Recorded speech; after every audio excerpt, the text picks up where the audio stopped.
За Монгол улсын нийгмийн эрүүл мэндийн тулгымцсан асуудлын нэг нь бол орчны эрүүл мэндийн асуудал байгаа.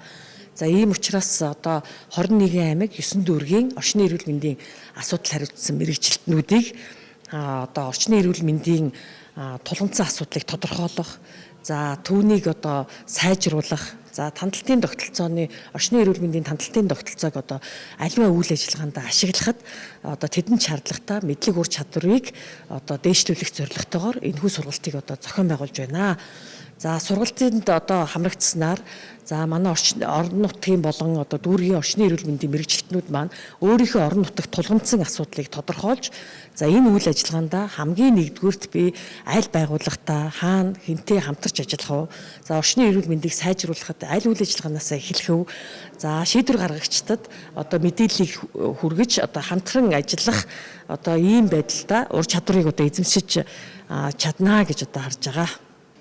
За тавд өнөөдрийн мэндийг хүргэе. За орчны эрүүл мэндийн мэрэгчлэнүүдийг чадваржуулах сургалтыг өнөөдөр 21 аймаг 9 дүүргийн мэрэгчлэнүүдийн хамруулан сургаж байна. За энэ сургалтын онцлог нь юу вэ гэвэл орчны эрүүл мэндийн асуудал хариуцсан мэрэгчлэн эрүүл мэндийн газрын нийгмийн эрүүл мэндийн төвд байдаг. Зарим аймагуудад бол энэ асуудлыг хариуцсан мэрэгчлэн байдаггүй бол энэ мэрэгчлэнүүдийг бол чадваржуулах шаардлага гэсэн асуудалд яригдж байна. Дээр нь орчны эрүүл мэнд маань сургалт хариуцсан мэрэгчлэнүүдийг бас чадваржуулж хамтарсан багаар ажиллах боломжийг бүрдүүлж байгаа ийм сургалт болж байна гэж үзэж байна. За эрүүл мэндийн чухал асуудлын нэг бол орчны эрүүл мэнд байдаг.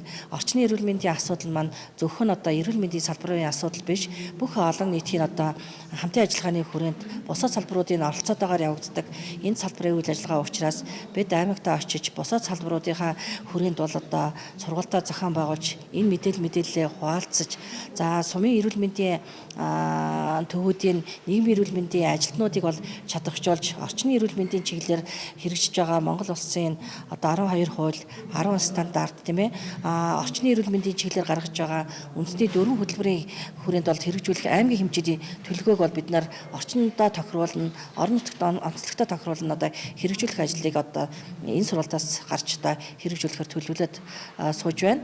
За бид энэ орчны эрүүл мэндийн сургалтын хүрээнд бид Баян-Улгийн аймгийн хувьд бол яг агаарын одоо чанарыг одоо дүгнэж ард иргэдэд мэдээлж байх тийм ээ агаарын бохирдлоос сэргийлэх чиглэлээр босод салбарын оролцоог одоо бас нэмэгдүүлэх тал дээр бол анхаарч ажиллана гэж бодож байна. Улаанбаатар хот төдийг одоо аймагуд маань бас агаарын бохирдол ихтэй болж байгаа.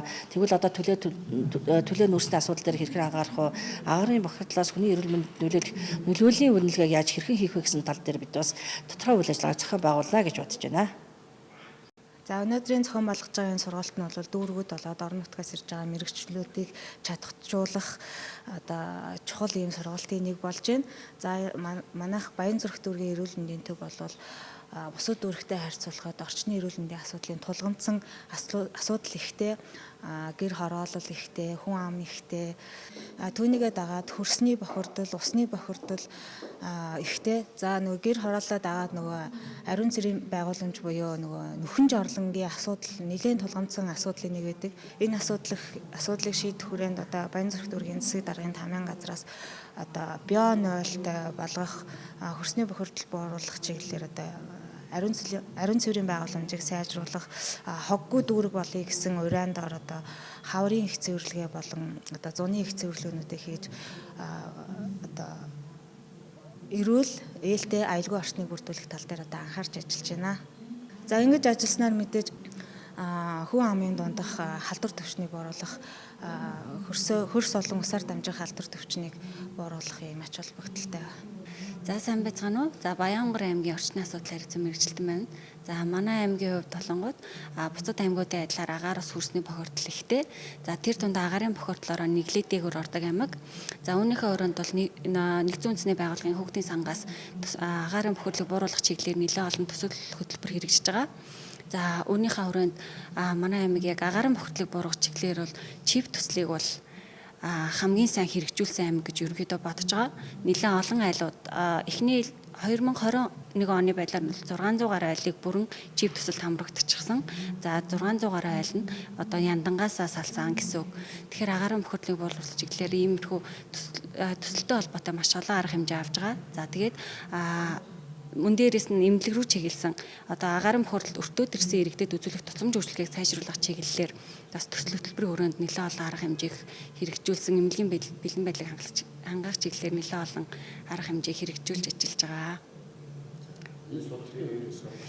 За энэ сургалтын үр дүнд бол аймаг тус бүрт орчны эрүүл мэнд хариуцсан мэрэгчлэтнүүд байдаг. За энэ мэрэгчлэтнүүд маань бас яг эрүүл мэндийн газартаа бол ганцхан орчны эрүүл мэнд хариуцдаг хүмүүс байдаг. Одоо эндмээр мэдээлэл сургалт сурталчилгаа хариуцсан мэрэгчлэлтэн давхар хамрагдаж байгаа нь эргээд биднэртэй хамтарч ажиллах хүн маань бас орчны эрүүл мэндийнхаа чиглэлээр чадах учаад биднэрт илүү тусдан болох байхаа гэж бодож байна.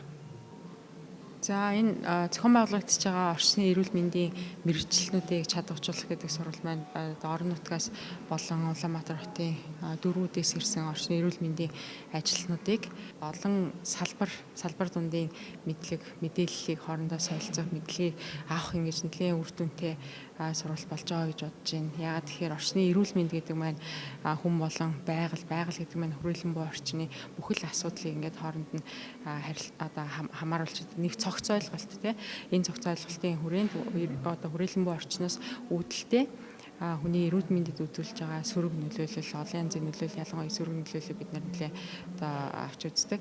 Орчны эрүүл мэндийн мэргэжлүүд гэдэг маань бусад салбартайгаа харилцаа холбоотой ажиллаж байдаг нэлээ олон төрлийн олон салбарын одоо мэдээллийг өөртөө ингээд ойлгосон нэлээ тийм цогц мэдлэгийг авсан тийм чадвартай хүмүүс байдаг. Тэгэхээр энэ өнөөдрийн сургалтаар болохоор зөвхөн эрүүл мэндтэй холбоотой илтгэлүүд гэлүүгээр байгаль орчинтай тухайлах юм бол агаарын бохирдол, усны бохирдол, хөрсний бохирдол хүний эрүүл мэндэд хэрхэн нөлөөлдөг энэ талаар ямар арга хэмжээ авах, ямар одоо нөлөөлөл нь одоо ямар арга хэмжээ авах талаар одоо мэргэжлүүд маань нэлээд үр дүнтэй нэлээд одоо цогц мэдлийг авч үр дүнтэй сургалтанд оролцож байгаа гэж бодож байна. За арга хэмжээнүүдийг төлөвлөгөө гэсэн ийм юмнуудыг бол одоо орчны эрүүл мэндийн чиглэлээр нэг томьёоны хувьд бол бас яг бүрийн хэрэгтэй болж ирсэн байна. Ийм асуудал. Тэр эрүүл мэндийн салбар бол бусад салбарын үйл ажиллагааны одоо байж байгаа тийм ээ. Бид орчны асуудлаас үүдэж байгаа маш олон одоо бид яг осол гэмтэл маш ихтэй байгаа гэдэг. Бид эрүүл ахуй орчны одоо шаардлага хангадаг салбарууд сөрөг нөлөөллүүд бол бидэнд гарч ирдэг гэдгийг бүгдөө ойлгож байгаа тийм ээ. Тэгэхээр өнөөдрийн энэ сайтай байж байгаа тийм ээ. За бид 2016 онд бол эрүүл ахуйнхаа хуулийг гаргасан байгаа. Орчны эрүүл мэндийнхаа чиглэлээр ажиллаж байгаа мэрэгчлэнүүд бол чадвартай байх ёстой гэдэг ийм үндсэн дүгнэлтүүд бол гардыг байна. За энэ хамтран маш олон яам салбаруудын хамтсан ийм ажил болцоо байж байна. Тэгэхээр энэ хүрээнд та бүгд энэ олон байгууллагын асуудал одоо ариун зүрийн байгууламжийн асуудал, хог хаягдлын асуудал, уур амьсгалын өөрчлөлт байгаа энэ асуудлыг хийж байгаа. За үүний дараа бол бас бид ерөнхийдөө мэрэгчлэнүүд маань ямар чадвартай оролцоо, идэвхтэй оролцоо. За тэгээд одоо мэрэгжлийн буюу салбар хоорондын одоо сурагч багш нар ажиллаж байгаа энэ үеийн байдаг гэдгийг анхаараарай. За дараа нь Сурдаа даргын Баян хонгоргой улстай өмнө гол за агаарын чанарын хяналтын станцуудыг одоо барьж байгуулах, доктортой ажиллуулах чиглэлээр бол үйл цаашаа за мөн дараа дахиад ямар одоо төсөл яг одоо эрүүл мэндийн хүүхдэд ээлтэй байдлаар хийх. Тэгэхээр ер нь орчны эрүүл мэнд гэдгийг түрүүн би бас нэг утгаар нь хэллээ тийм ээ. Ерөөсөө эрүүл орчин бүрдүүлэх гэдэг дээр бол бид нар нэлээд төлөв анхаарах хэрэгтэй байгаа. За одоо Монгол орон нутгийн захиргаа замын засгийн газар ингэж одоо төлөв оролцох юм үүдтэй байдаг. За зарим тохиолдолд орон нутгийн одоо засгийн газар түрээд усны одоо юм зүйлүүд энэ болон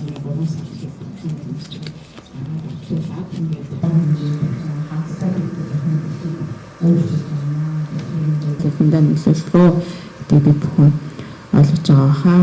За энэ тайлбар бичсэн чинь бүр ингээд нэг хэмжээний жижиг зайлаар хамбар зам уу? Гаргасан графикууд дээр байдаг тоо байгаа. За 2016 оны байдлаар болохоор